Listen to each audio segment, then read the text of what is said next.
The last winter of 1547 descended upon the kingdom of Braemore. Like a silent curse, snow blanketed every road, every rooftop, every field that once fed thousands. The world seemed frozen in prayer or warning. Inside the stone walls of Greyfall Fortress, King Rowan Blackwell crouched on the edge of his silk-covered bed, gasping for breath. He was only 51, yet his body looked like that of a man twice his age. His right leg was swollen, darkened, and oozing infection. A wound he earned in a forgotten battle years ago had grown into a beast devouring him from the inside. The smell of rot filled the room, forcing attendants to cover their faces. But no one dared speak of death. No one except his most trusted advisor, Lady Seraphine Vale.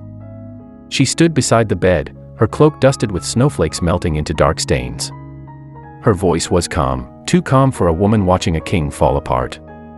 "Your Majesty," she whispered, "the council demands to know your successor." Rowan's eyes, once bright with arrogance, flashed with anger. "I am not dead yet." "Not yet," she replied softly. "But soon." Rowan looked away, ashamed of the fear Seraphine had seen in his eyes. Fear was foreign to him. He had sent men screaming into dungeons without blinking. He had ordered mass burnings of rebel villages. He had banished his only daughter for defying him. He had crushed every challenge with the force of a hammer. But death was a different enemy. Death did not kneel. The physician's verdict. The great oak doors creaked open as Master Halwyn, the royal physician, entered. His trembling hands carried a bowl of steaming herbs. Rowan sniffed the air and grimaced. "Spare me your potions, Halwyn. Tell me the truth." Halwyn lowered his head. "The infection has reached the bone, sire. The fever will climb. Your heart may not endure the nights ahead." Rowan clenched his jaw. So this is how the Lion of Braemore ends. Not by sword. Not by rebellion. But by a wound smaller than a coin. Silence answered. The weight of regret.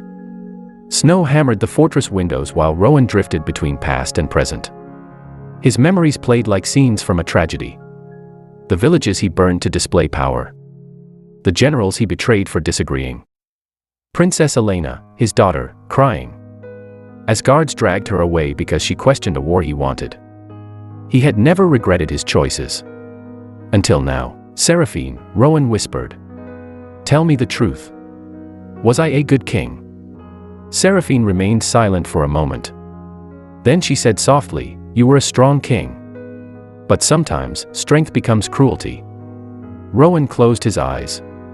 A single tear slipped down his face. It was the first tear the Lion of Braemore had ever shown.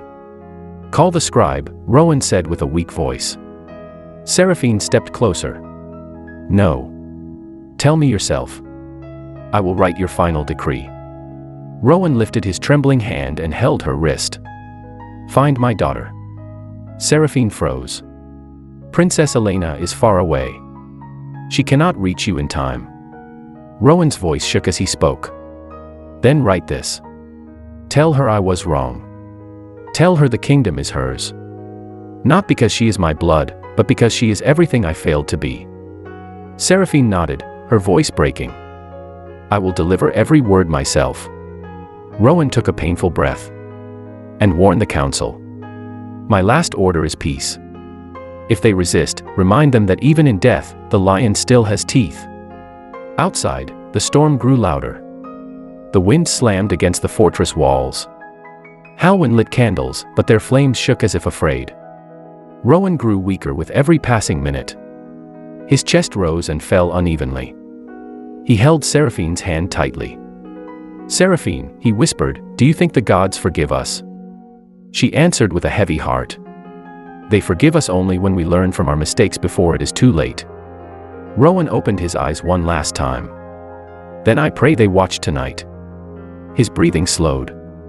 The storm outside let out a final roar, as if the sky itself mourned the fall of its king.